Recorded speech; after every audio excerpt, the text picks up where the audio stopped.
Hey everybody. Are you comfy? Get comfy. So,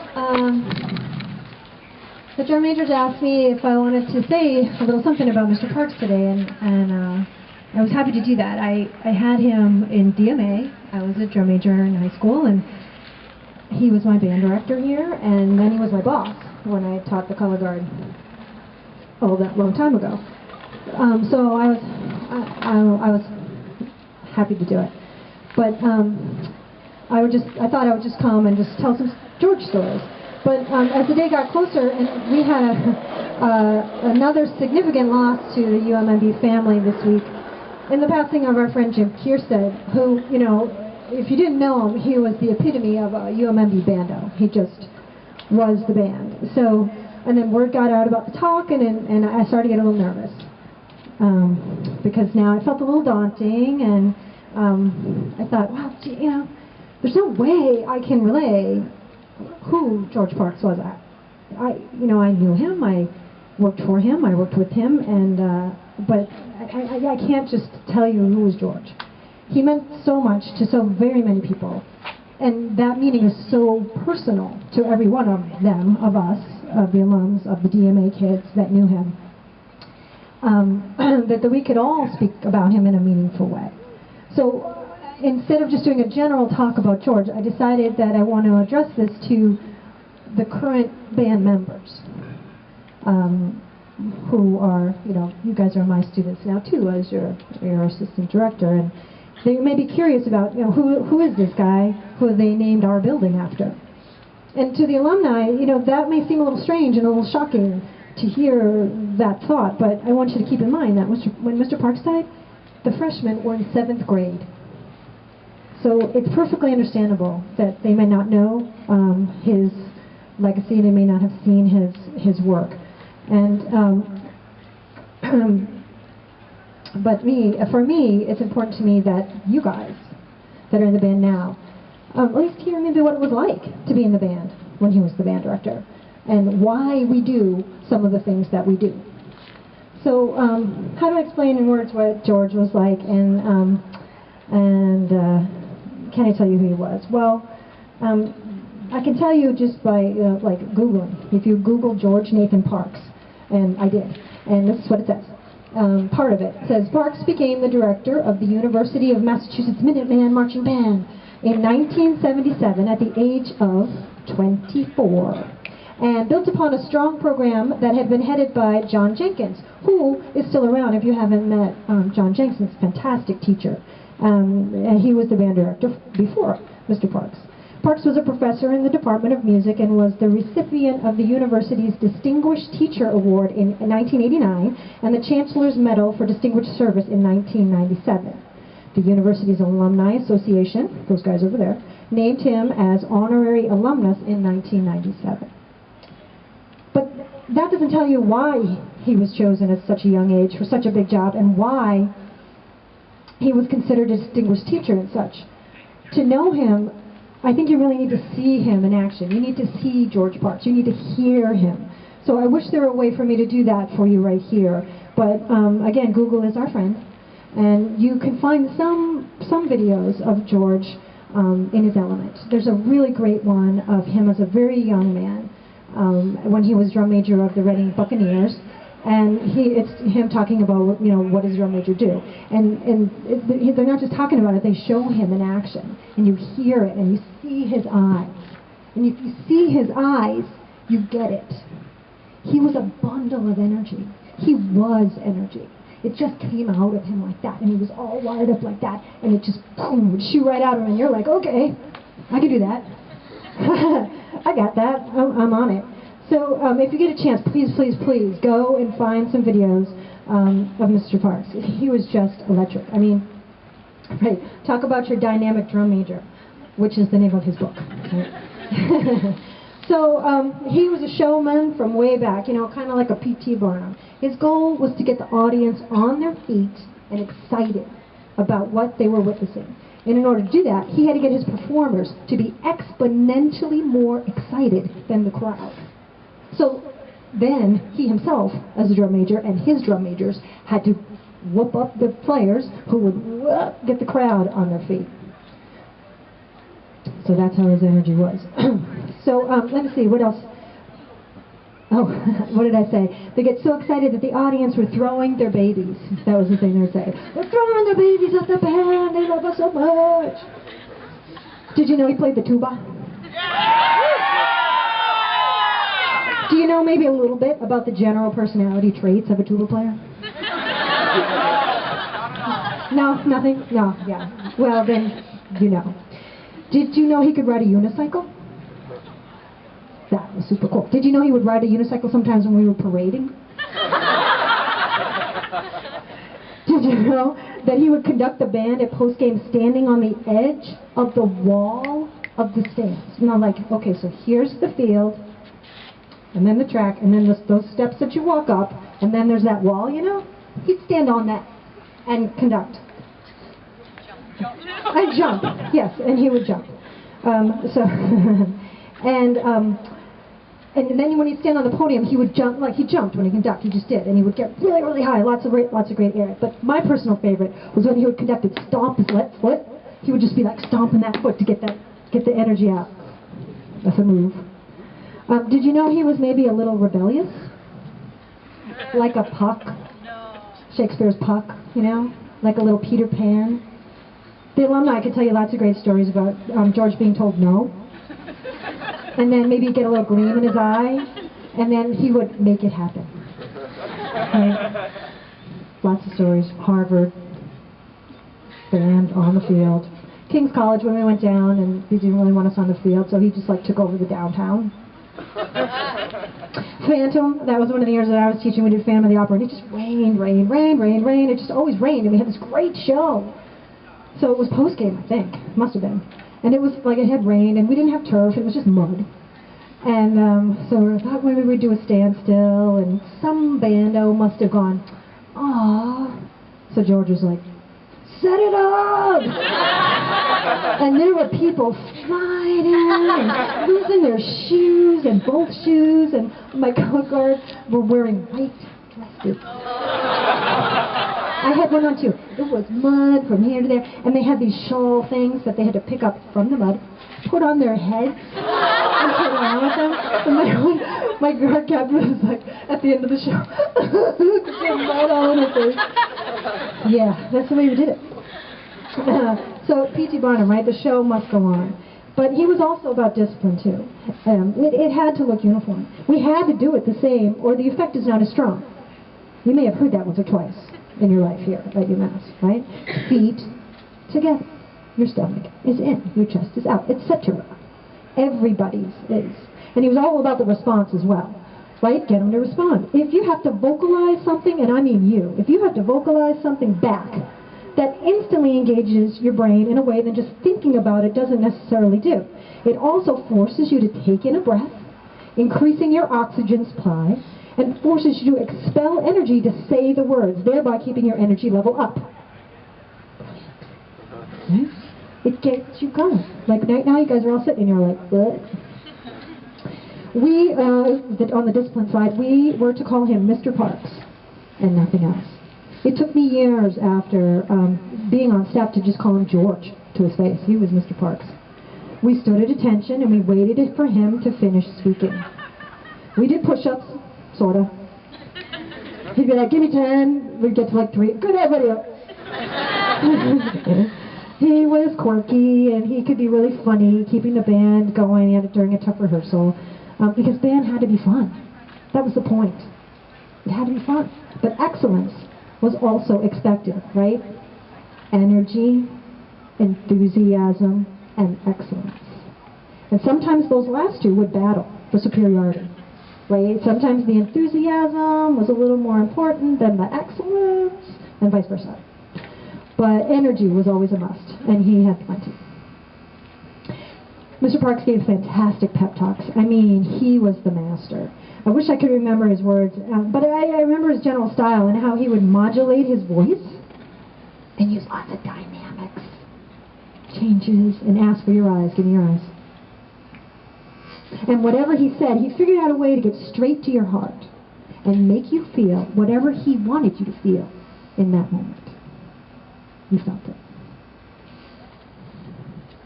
I used to be able to kind of do that, like I would mimic that sort of style way back when, but I can't do it anymore. I'm mostly just like, blah, blah, blah, blah. But sometimes I can. And I did try, though. And I gave a little talk when we were at Macy's. Is anybody at Macy's? Yeah.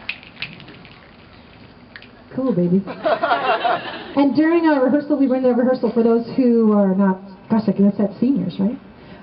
For those who weren't there, we did our rehearsal in this giant hotel ballroom because it was raining.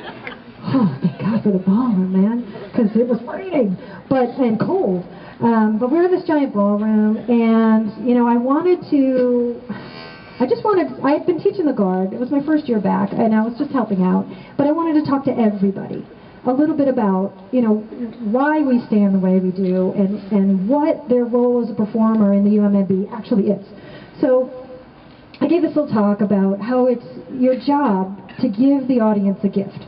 That's what we do. I mean, we do this for fun. We do it for the social reasons. We do it because we're part of a family. But as far as the public is concerned, that's your job. Your job is to give them a gift. And they want that gift to be a beautiful package. They want it all shiny, with a fancy bow on the top. And if you give them a really nice, shiny, fancy bow on the top package, they will give you a gift back. They'll applaud, sure. But they'll also give you stuff like the look in a little kid's eye when they see a tuba tail go by, right?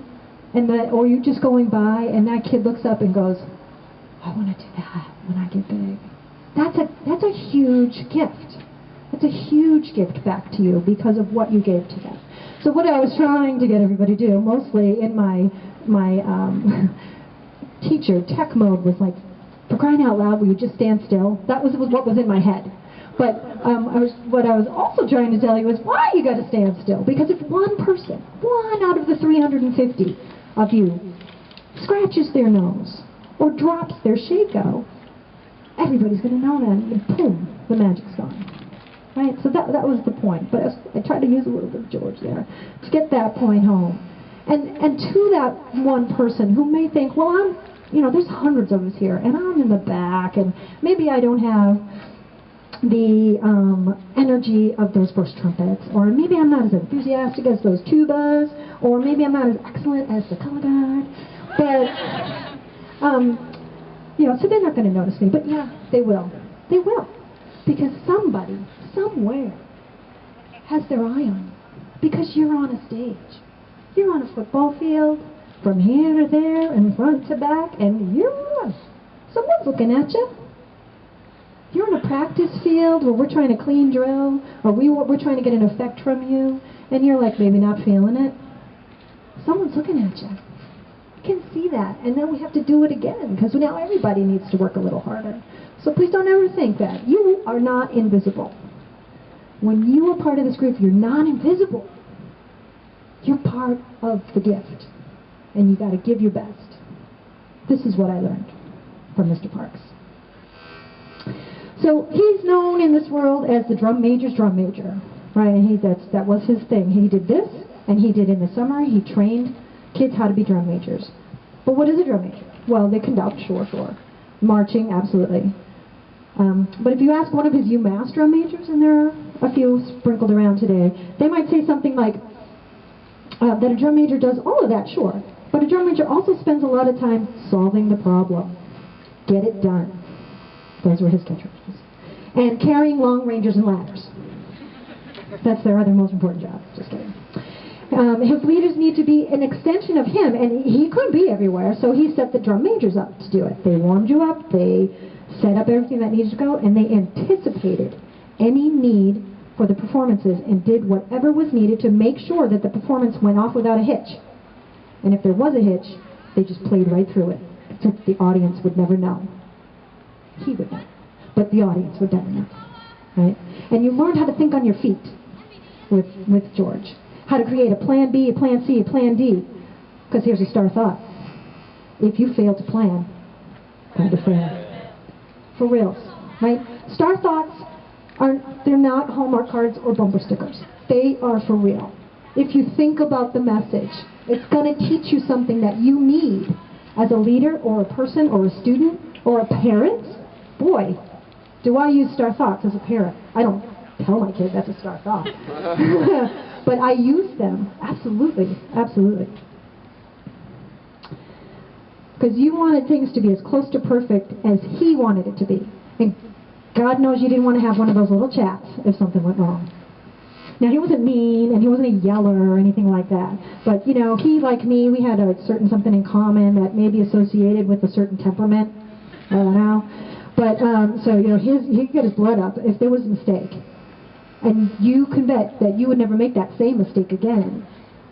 Not because you got yelled at, but because you didn't want to disappoint him. Because you wanted to make his vision happen. Because you believed in him. So, everybody makes mistakes. But if you get corrected on a mistake, don't make that mistake again. You got it. Solve the problem. Solve the problem was a big and most lasting influence George had on me. Because there's always a solution to the problem. Sometimes that solution is deciding to make a change in the plan that you didn't necessarily want to do, but you calculate quickly costs and benefits, and you decide what will give you the most benefit for getting it done. Never give up. Don't take no for an answer. At least not the first 3 times. This is what I learned. If you're passionate about something, don't give up. Someone's going to tell you no, find another way. Convince them, make a friend. Get them onto your side. Don't give up. That is such a huge thing for me, and I hope that for you guys too. On the leadership side, because I was on his leadership team and then I was on his staff, the biggest thing I learned there was leaders sacrifice. They sacrifice. It just is. Here's a start thought. It's called leadership, not pushership or something to that effect. You lead people. You don't push them. You have to be willing to be the first one there, the last one to leave, make sure everyone else is underneath you is taken care of before you clock off. It's easy to want to be in charge. To grab that little bit of power, to get privileges like a special room to sit in or access to things that other people don't have. But if you don't display strong leadership skills, most especially in the sacrifice department, then I personally am not particularly impressed with your leadership. And the people that are following you are going to feel the same way, I guarantee. Leaders sacrifice. Because if you're willing to do it, then they'll follow you. It's a good lesson. George taught me that. And it will make you stronger as a person. Absolutely. Sacrifice makes you stronger. You could sing that Kelly Clarkson song, right?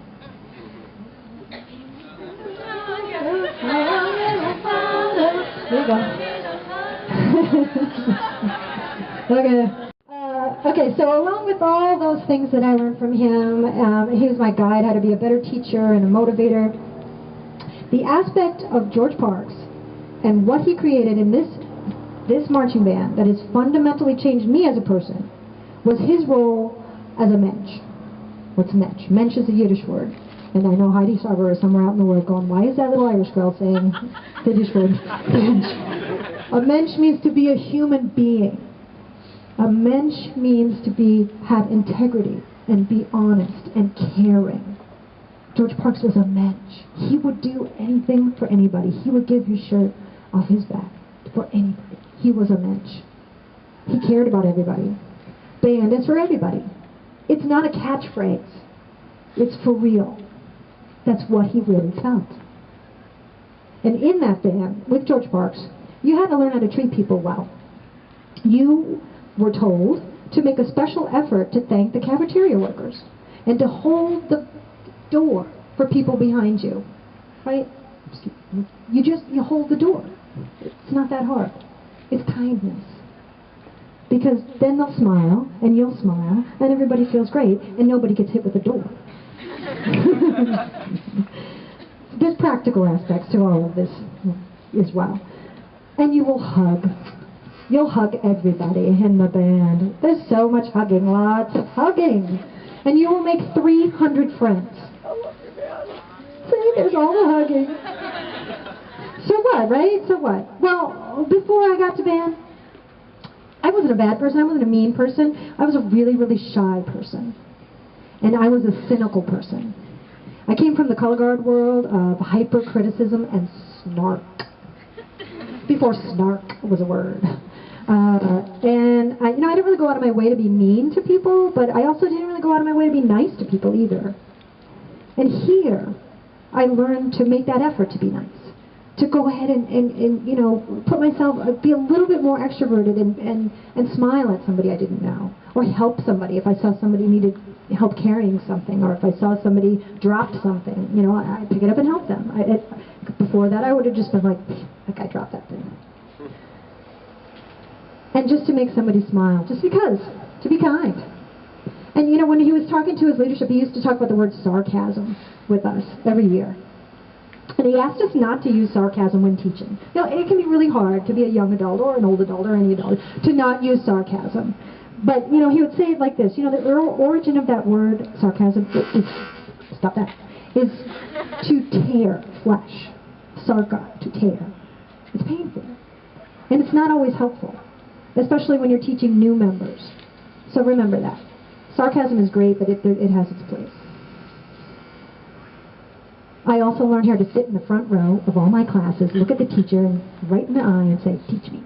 I dare you. In other words, be present. Be present. It's called mindfulness nowadays. You're there. You look at them in the eye. You make a connection. You might learn something. They might learn something. To engage with your teachers and your colleagues and your peers.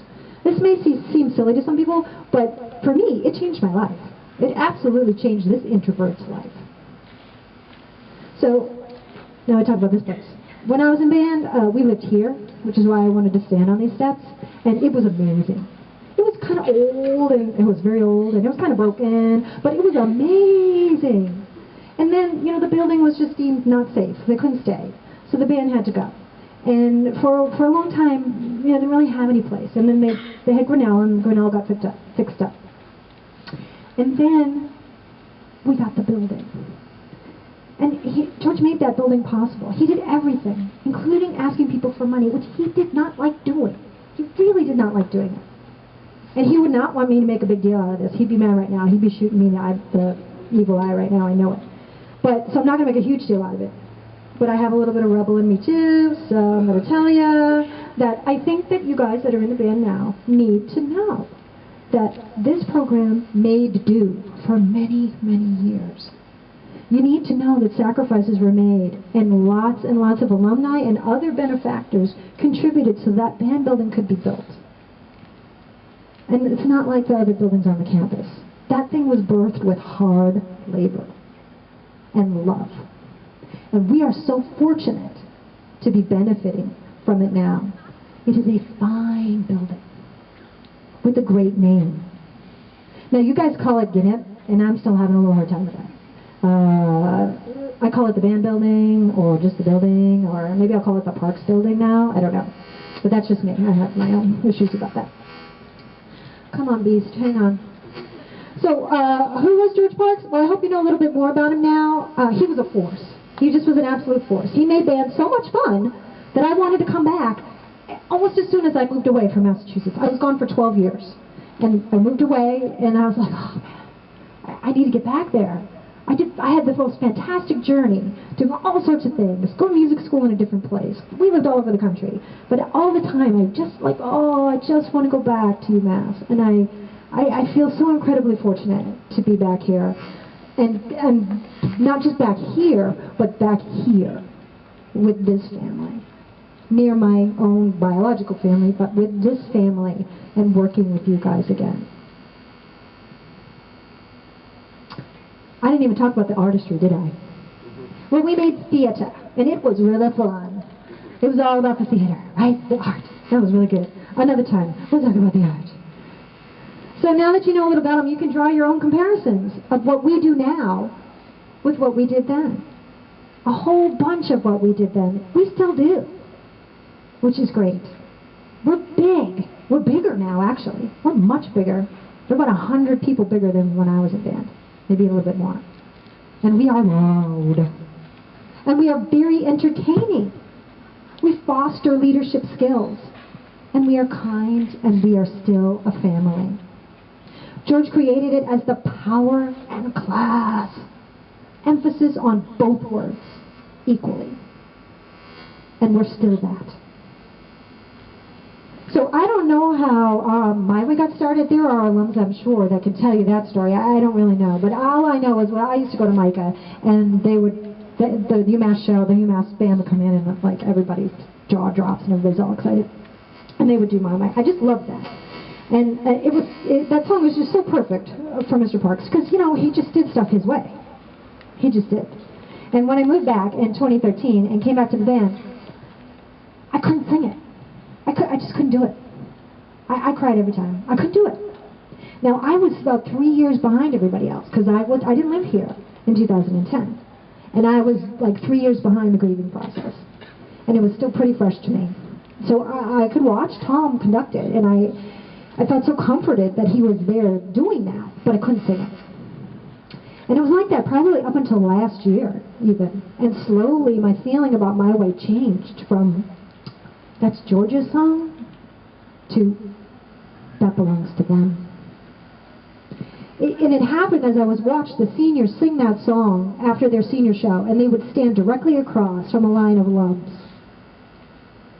And the alums were from George's time, and the alums were from TTA's time, and we were all there on that other side, ready to embrace those seniors. Come, step over the line. You're still in the family. You're just on this side now. And that's when I thought, well, I can sing it now. And I do, really loud. I'm proud. I'm standing up there with all the other TAs and everybody over by the sound system, if you're ever looking for me. So this band has a really long history. George commanded it the longest, and he and Tom made the biggest impact on how it looks, how it operates, but in a testament to how it was built for the students and how it was built for everyone, and how Tim Anderson has embraced all of those traditions and allowed the UMMB to continue and flow and grow.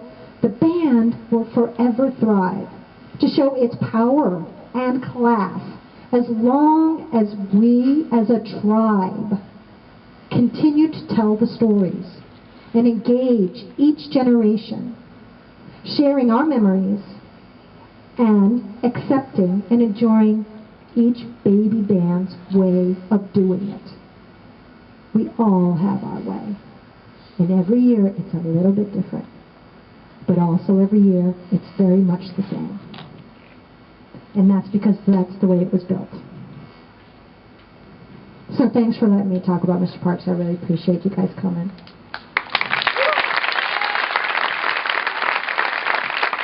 So are you ready for a little My Way now?